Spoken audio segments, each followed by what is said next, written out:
Now, here is news I guarantee you we're not anticipating, and that is that Tower of Fantasy is, for whatever reason, holding another global closed beta test. Quick shout out to our patrons over on Patreon. This allows you to directly support us if you're interested. Every patron will have their name appear at the beginning of every single YouTube video, and you'll be immortalized in the MMO genre forever.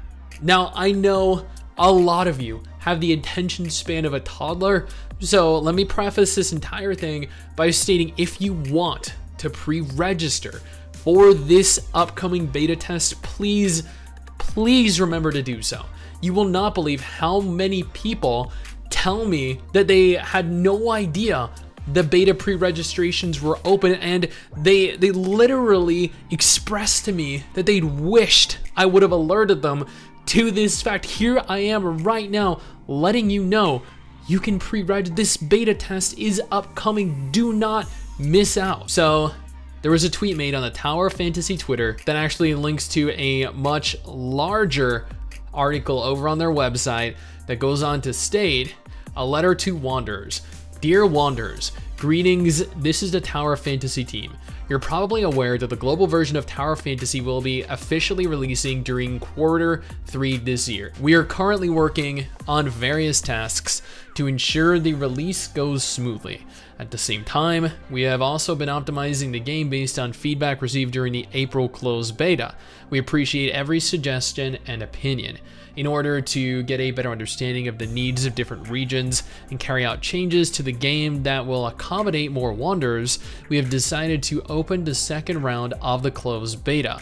There is something that we would like to sincerely share with every one of you without keeping anything a secret. We'd be really glad if you would take your time and read below. The second beta test will be available to Indonesia, Thailand, Brazil, the United States, and Japan on Android and PC devices for 5 days total.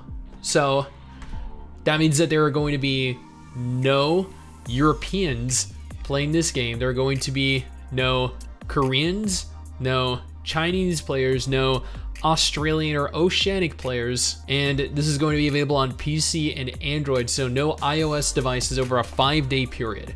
Testers will be selected by limited registration rather than pre-registration. Since the purpose of this beta testing is related to our marketing strategy, we will start limited registrations at 8 AM on June 22nd, 2022 through advertisements. Wait, limited registration through advertisements. At this time, players can download and register for the game through randomly placed advertisements. Once registration through the advertisements reaches our required test number, we will share the download link in the official Tower of Fantasy community channels and allow any player to download and register. Please refer to the Tower of Fantasy community announcement for the specific open and close schedule at that time.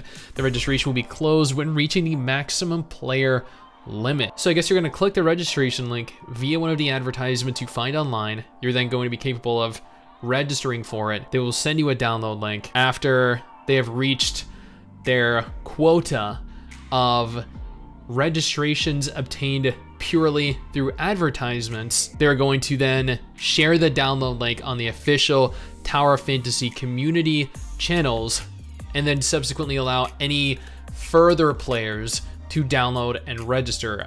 But I'm assuming it is still going to have a limited number of registrations.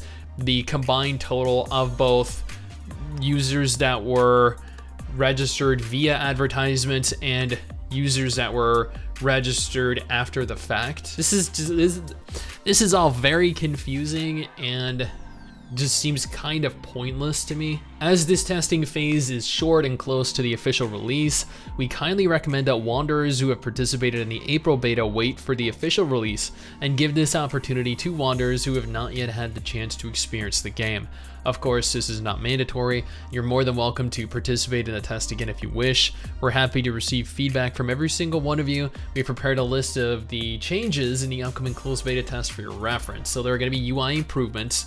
to the overall interface to make it more attractive and easier to use. That sounds promising. There are going to be more appearance choices. Traits can be activated in the Simulacrum system even when the corresponding Simulacrum screen is not used. Displays of weapon skills and quirks are even more awesome. What does that even mean? Regardless of what Simulacrum skin is used, Wanderers can now switch freely between Form 1 and Form 2 skins. Less XP is needed to upgrade, and daily upgrade limits have been increased. That is good. I thought the amount of XP required for pretty much everything in the game seemed a little bit excessive when I played it. Overworld monsters challenge difficulty has been reduced for the first 32 levels. No, that wasn't necessary. The game wasn't hard. The game wasn't hard at all. The game was easy. I had no issue. MRSSSTIX had no issue. We played with tons of people over the course of the April beta test period, and that game was a piece of cake. We do not need it even easier than it already is. Level packs now contain potent Omnium crystals. Weapon balancing. We've assessed and adjusted strength and difficulty for almost all weapons. Developing weapons at the same level and mode will now be easier than previously. That's promising. Activity system improvements. Activity is now obtained within the new weekly mission system. There are more ways to earn activity with no daily cap. Plus, activity missions now grant extra rewards. Changes to the Wanderer's Log. Wanderer's Logs now unlock when all missions in the previous chapter are completed. Rewards have been improved, and some missions have been made easier. Changes to joint operations. More VITs consumed when opening a box, and equipment drop rates increase significantly. More signposting on where to find the next boss to prevent wanderers getting lost. Did people actually... That's actually kind of amusing to me. More hints on unopened boxes, more quick messages for team management, making communication easier. Other improvements. Some modes now become available at a different level. That's interesting. Rewards in space-time domain and dimensional trials have been adjusted, and difficulty is now selectable. Higher difficulties grant better rewards. Wormhole now has a limitless mode, and auto battle feature is available because we all love when they implement auto combat into games. Ruined chests no longer contain relic shards, and rewards have been combined with result rewards. More energy crystal dust is obtained in exchange for this. That's also good to see. We hope this letter will find you well and allow you to understand the situation better.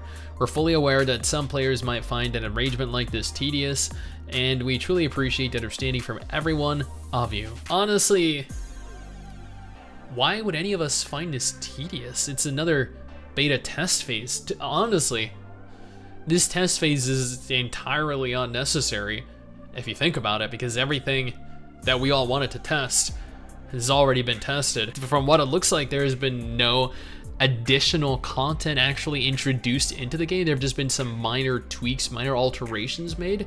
So I get they want to test their, what did they call it? Their marketing strategy. But you know what? If they market their game better than Punishing Grey Raven did, if they market their game better than Swords of Legends Online or Elion did, then you're already off to a better start than those games, right?